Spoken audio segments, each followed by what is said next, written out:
Good morning and welcome to the NBA Daily for December 17th, 2024. Coming up, it's NBA Cup Championship Day, so we're doing a big preview show. We got Eric Nehm on to talk about the Bucks and his big piece on Giannis Antetokounmpo and his MVP push.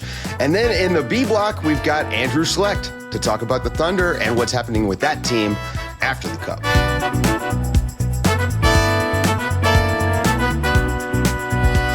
Good morning, everybody. Good morning, S. Good morning, Eric. Although, full disclosure, this is afternoon the day before because it's how podcasting works. And I've got Vegas voice, guys. I haven't been out particularly late. It's just the air is very dry. It's been cold for the first time. S, I'm used to sweating when I'm walking around outside, and I forgot a coat the other day. Big mistake. Huge mistake. Eric, how is the weather here treating you compared to Milwaukee? It was 5 degrees when I left Milwaukee, so it's nice. It's very nice here. But also I've lived Groundhog Day enough days. I somehow just keep waking up in Vegas, and I'm not going to leave for another couple days. So I would love to be done with that. Yeah, well, look, man, the Cup means more, and the Bucks, they look like they want to win it. I mean, the game the other night, it started out, Giannis had so much energy, so much. I mean, he really was almost too fired up. I was worried he was going to run out of gas. And we saw that a little bit in the third quarter when the Hawks made that run. But looking ahead to the game tonight, it's a freebie. This is a championship game, but it doesn't count toward either team's record. And for the Bucks, it's a measuring stick game. The Oklahoma City Thunder have been the best team in the West all year long. They look like the finals favorite from the West. And potentially, if you were going to name 2 or 3 teams that might beat the Celtics, they're on that list. So if you're the Bucks, I'm assuming, this game matters probably a great deal to your own internal perspective. Yeah, it was funny. I had asked Doc Rivers earlier today, just like, do you feel like you guys need a signature win? And I know that's kind of like a made up idea, but it's interesting because they've won 12 of 15. They're playing great basketball. They're top 10 on both sides of the floor during that time. And they just haven't had one of those wins. Like they haven't been able to, and that's probably unfair to the Houston Rockets, who are a great team. The Bucks beat the Houston Rockets and did that. They beat the Hawks as well. But if we're talking like signature win, like they've lost to the Celtics, they've lost to the Cavs. Like the moments that they could have had those, they haven't. And I think that's one of the things that's kind of exciting about this for them is that, this is an unscheduled game that they had no idea, and maybe they can do it. And if they can do it, then they go to Cleveland on Friday, and maybe all of a sudden it is the Bucks are back contender edition. Like not just like, oh, they're back over 500. Like they are real contenders. Like if you beat the Thunder and then you beat the Cavaliers in back-to-back games, like all of a sudden everyone has to take you. Not that people don't take the Bucks serious, but that start was so bad that I think people are still like, I'm not really sure if they are that good team, that title contending team. It doesn't seem like they are, but all of a sudden you get those 2 wins, or heck, you just beat the Thunder on Tuesday, and then all of a sudden it's like, oh, okay, yeah. That's a real basketball team. One of the best defenses, if not like the best defense of all time statistically, OKC. So having a win against them is signature in a lot of ways. Measuring stick makes sense, but I mean, matchup wise, what are you looking forward to, or what's, I guess, the key for Milwaukee to pull this off against OKC? Yeah, I mean, obviously it's always going to come down to Giannis, right? Like that's just kind of how the Bucks are built. But where it's going to be interesting is that this Thunder team has so many guards. They can switch. They can, just make it really tough on you defensively. And we've seen the Bucks be in those games and then just not have enough in the end, like not have enough scoring. Their offense gets a little bit mucky. It doesn't look the way that it should. And to me, like if they're going to win this, it's going to be continuing to figure out who they want to attack, how they want to attack, having patience, not turning the ball over. Like against the Celtics, they were able to do that for about 3 quarters. And then in the fourth quarter, it was like, we have no idea what we're doing offensively, and oh no, we're down 10. We just lost to the Celtics. Okay, there it goes. So to me, I think offensively is going to be the big test, and I think defensively, the Thunder are going to be a strong offensive team as well. But to me, it's more about like what they can do offensively against that Thunder defense, because it's stacked. It's so good that they give everyone problems. So how do the Bucks try to fix those problems? Yeah, you mentioned that the Bucks might be back. They're 8-2 in their last 10. And there's one reason why, and it's Giannis. You've got a big feature out on him over at The Athletic. Everybody go and read that for sure. 33 a game, almost 33 points a game, almost 11 and a half rebounds, so he's top 5 in rebounding, leads the league in scoring. We always worry about workload with him. I mean, remember the minutes limit that Bud used to have. Yeah. It seems like that doesn't matter anymore. He blows through those walls now, where he used to kind of tail off. I mean, what do you think the biggest difference is with Giannis this season? I know he's making more shots, but it's more to it than that. Yeah, I think one of the big things that we talked about in that interview was just like, Giannis is shooting a career best from the mid-range. And it's not just that it's long mid-range shots where, he's dribbling into a jumper. Also his hook shots, his short mid-range shots are at a career high as well. Like every mid-range shot he is shooting better. And I just think that's always been such a big deal for him. And, in the story, he joked like, I don't dunk anymore.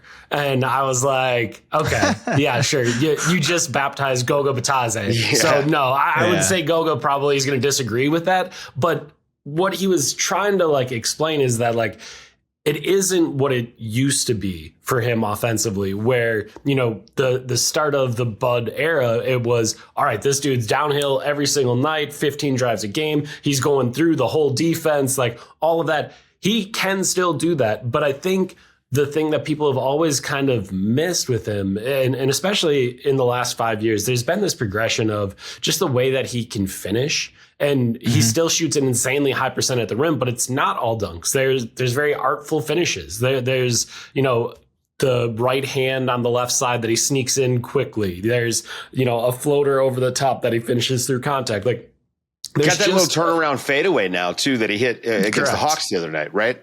Yep. And there's just all of these things that when you build the wall's always going to be there. But for him, it's finding ways to me, play more in control. This is I put it in the story, but this is the lowest his offensive foul rate has been ever. Like it's way down because the Bucks are putting him at the elbow a little bit more. The Bucks are posting him up a little bit more. It's a bunch of ways. And he kind of joked about it. He was like, well, the wall, like, I'm behind the wall now. Like they're putting me in spots where like I'm already behind the wall. You can't build the wall if I catch on the elbow and only have one dribble, or you can't build a wall if I'm posting up. Like it's just kind of this progression. I think when you look at what he's doing, obviously it's insane. Leading the league at 32.7 points per game. He's thrown in a block and a half per game. 11 rebounds, 6 assists. Those are numbers no one's ever done before. Just like they were numbers no one's ever done before last year. But somehow he keeps improving, and I think that's always been his greatest trait is that year over year he improves. He's obsessive about it. He does what he can, and I think that's what he did this year with the mid-range jumper. When we talked like 3 weeks ago, it was about can the Bucks weather the storm, right? And they've done that with Giannis, but I think a part of it is also like his leadership and what they've been able to do in the locker room to be able to kind of stay even keeled. I know you went into that in the piece as well. What have you seen from Giannis, or what have you kind of looked at to, hey, his evolution as a leader for this Bucks team? Yeah, I mean, I was kind of taken aback. Like in the story, I start with the scene in Cleveland, right? The Bucks are 1-5 at that moment. Giannis is about to sit out that game that night. They're gonna still go down to 2-8. Like it didn't get better in that moment. Yeah, and yet at the end of our conversation, he just looks at me and he smiles and he goes, "Don't worry yet, okay?" And it's like, are you sure? I think I should be worried. Like the stuff is not going well. Like this is not going well. And the way he explained it when I asked him about it before we came to Vegas, like, okay, how did you have so much confidence in that moment when it was not going well? And he was just like, I have this supreme belief in myself. I knew that this was not going to be a down season for us because I wasn't going to let it happen. And to me, that's to be in year 12 and have that level of confidence. I just think it does so much for a team that is struggling at the moment that, okay, our guy, the guy that can put up 32, 11, and 6 a night, believes. He believes in us. And it might be because he believes so much in himself, being able to help the team get through it. But he knows that it's going to be okay. And to me, that more than anything else is leadership at its core.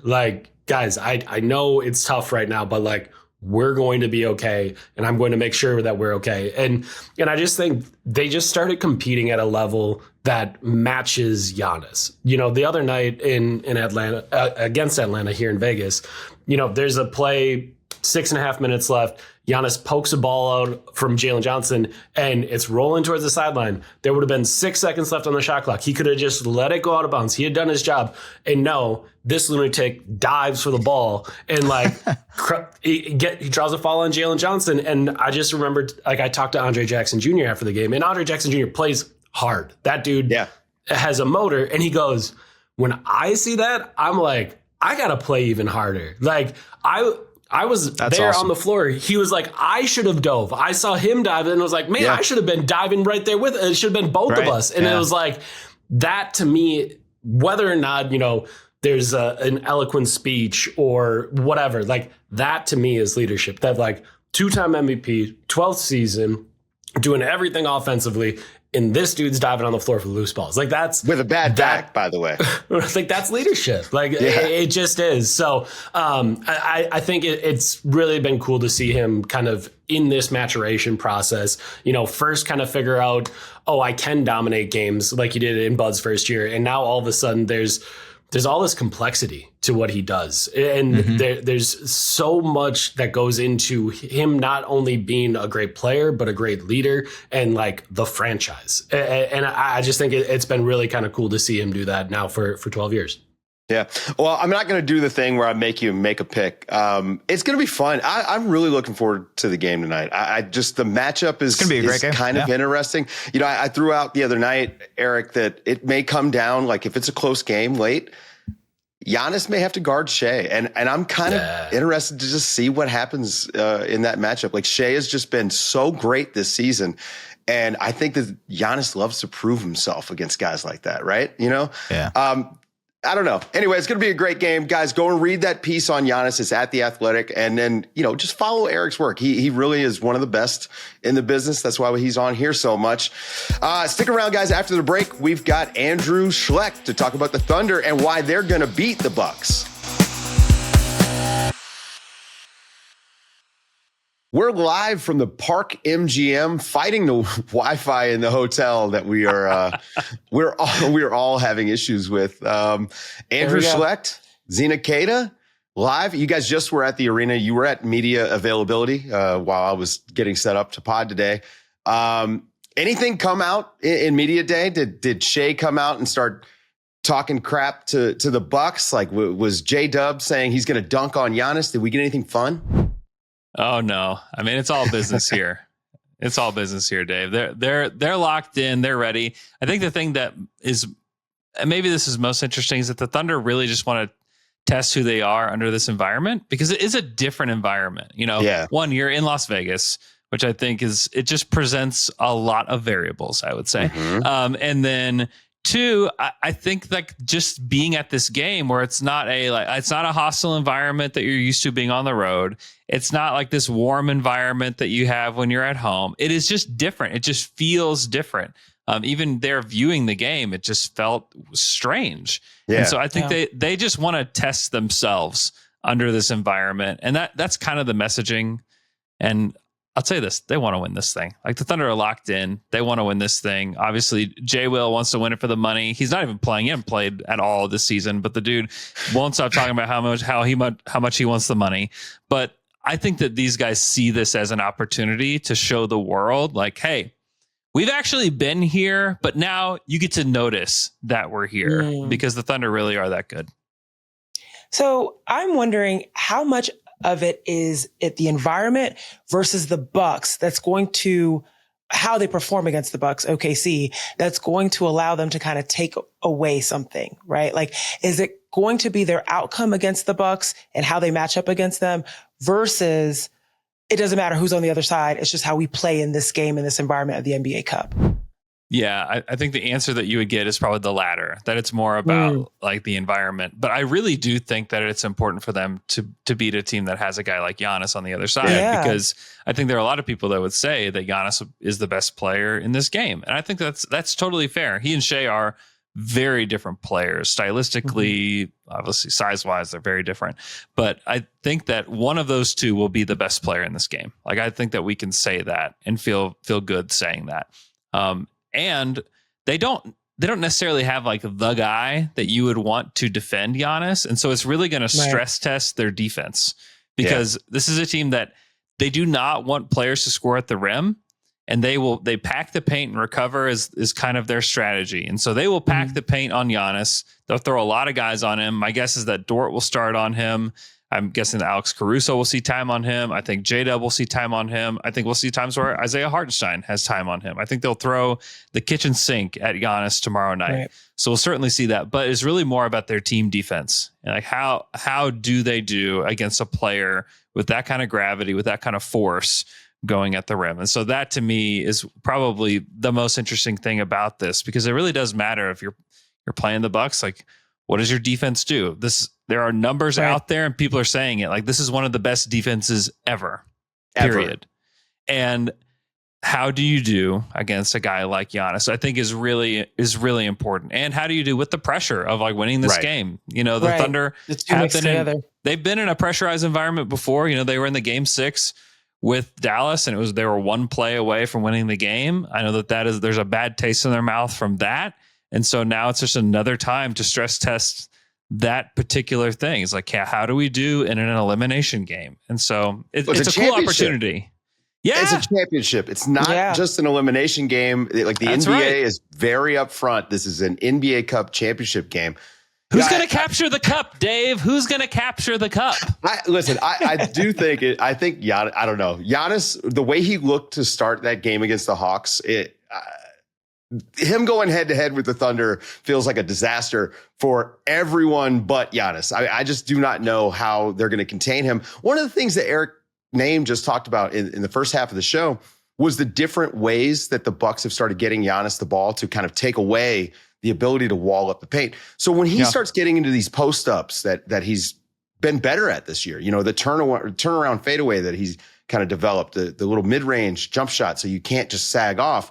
You know, who's the guy there? I mean, you mentioned Hartenstein. I think it probably has to be at some point, right? Like, he's got to carry a lot of that load.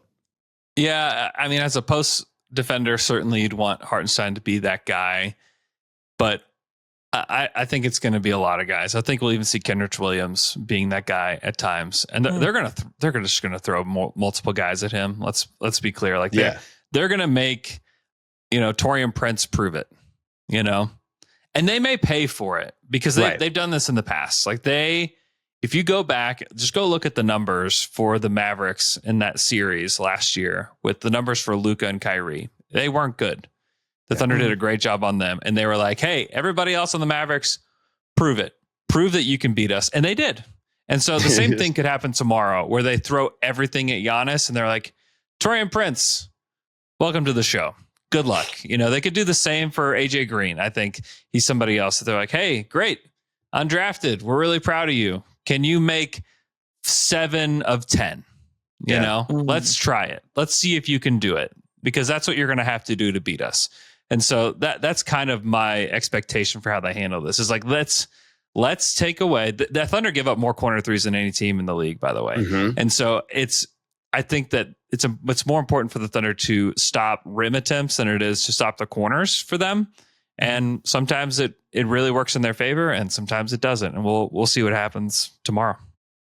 Yeah, it definitely does seem by design that the corner three, if you're packing the paint and recovering, leaving the corner open is a lot easier in terms of forcing a defender to kick it out perfectly to a corner shot as opposed to a wing shot. So that makes sense. Exactly. I'm thinking about the fact that this is also like the first time we're going to see OKC be in this sort of environment against an East team. Yeah. Right. Because they haven't been able to make it past that threshold of the Western Conference. And, the last time that these two teams matched up was last season. Mm-hmm. And Giannis dropped 30. And what's interesting too, these two teams are virtually the same except one player. For the Bucks, it's Malik Beasley, no longer there. And for OKC, Josh Giddey is not there. But virtually the same. I'm curious what you think is going to be particularly different in the way that these two teams will match up. Knowing that the stars are still there in the Shai and J-Dub. And then also with having Chris, Damian, and Giannis on the other side of the ball. Yeah, I think quite different. They're also missing Chet too, which changes the way that they play on the offensive end. That's true. Obviously, Chet is. Yeah, go ahead. Oh, sorry. Go ahead. No, so the main reason I didn't mention Chet is because he played so badly in that game. He's like 1 of 10. Listen, I didn't even have him. He played so badly. I remember that. It was one of those games where it was probably a game where Chet shouldn't have played, if I remember correctly. Okay. And he was just bound and determined to play all 82. And so he played every second that he could have last season. I think it is a lot different because there was a place to go, within the Thunder defense. And it was always let's, Josh Giddey's the weak link. We can get a switch. We can, if we get him on Giannis or on Chris or on Dame, it's time to cook. Now there's really nowhere to go. And certainly in the starting lineup, if they start Case and Wallace, well, there's no hole in the defense. And then coming off the bench, it's really Isaiah Joe or Aaron Wiggins are probably the two worst defenders on the team, I would say. But they're on any other team, you would say like, oh, that's a good defender. They're an average defender. They're both fine. Isaiah Joe is actually like top 5 in charges taken this season. So like he's consistently putting in effort. And so that to me is the biggest thing with Josh. Josh is a really talented player, but one, you have to really figure things out offensively with him because he doesn't shoot it. And then defensively, it was always challenging. I mean, the Thunder had to pull him from the starting lineup against the Mavericks last season because of the issues that they had with him. And so the fact that you can go 1 through 10 basically and have no weak defender is a pretty big deal. Yeah, and the Bucks can't say the same thing because I think you look across and you wonder who defends Shai, right? And if that's your best guy, well, who defends J-Dub now? That's the. I think that there's major issues, and if they're able to generate switches and get Dame to guard either one of those guys, barbecue chicken. So okay, let's say everything goes the way that you think it's going to go tonight. Okay, Thunder they capture the cup, they win the championship, the thing that they set out to do. Is this the Shai MVP introduction to the rest of the world, and we all start to realize the season that he's having and the season that the Thunder are putting together? Yeah, I think a lot of people will treat it that way. But Shai's been around, man. I think that people just don't notice because the league does such a bad job of promoting this Thunder team. It's funny because every national TV game the Thunder get, they're always like, "Hey, let me introduce you to this cute little team that we got here in Oklahoma City. Have you heard of this guy? He's got a really long last name. It's Shai Gilgeous-Alexander. Can you believe that? That's wild. He's actually good." I feel like this happens every time they play national television, and he's been good for a while. He's been top 5 in MVP twice already. He should be again this season. He's got a max deal. When he gets his extension, he's going to be the first $80 million man in the NBA. Like this is a guy that has been around. He's got a signature shoe coming. This is one of the stars of the game, and the league is missing out not promoting this guy as such. And they're missing out not promoting this team as like one of their up and coming teams. They didn't play on opening night. They're not playing on Christmas Day. They don't have another national television game for like over a month after this one tonight. That is kind of like crazy. this is They kind of bought their way into those games, these national games. Because of the cup. They got two. Hartenstein was talking about that today, is that, it's great that we actually get two more of these things, because then people might notice how good we are. It's a problem that's like high level NBA level, because I think that the league doesn't know what to do with these guys. They're like, they still want to point to, hey, you guys remember Steph Curry and LeBron? Like, those guys are still playing. Can you believe it? It's a problem, because those guys, the clock is ticking, and those guys are still good, and they're still fun to watch. Like, don't get me wrong. Like, I still love watching those guys. When I can see those guys in person, I want to see them. But those guys promote themselves. Like, you don't really need to promote LeBron anymore. Like, now it's time to invest in the future, and they have with Wembanyama to a large degree, but the Spurs aren't ready. And and that's not Wimpy's fault. But you have a team that is ready. They are going to, a lot of people think they're going to the finals. So, like, why are we waiting to promote this team? Why do we think that's some cute little story? Honestly, when you go and look at the NBA Cup article on NBA.com, and it says Oklahoma City and Atlanta are not exactly the marquee matchups that you would expect, the NBA to want. I think that that's self-defeating, and especially totally. Look, we know the Thunder are a very good team. The Hawks are a fun team, and that they have the number 1 draft pick, and they also have Trae Young, who actually shows up and has a personality and character. I'm with you. We could do this all day, Andrew. We could complain about how they won't promote basketball teams over individuals and all these other things. But the best way that the Thunder can get the national attention, capture the cup tonight. Capture the cup, baby. Are they going to do it? Respect the cup. They're going to respect the cup tonight. I think they're going to do it. All right, we're going to go respect the cup. And that's it for today's show. For Zena Keita, for Andrew Schlecht, for S. Baraheni, for Eric Nehm, I'm Dave DuFour, and this has been the NBA Daily. Thanks for waking up with us.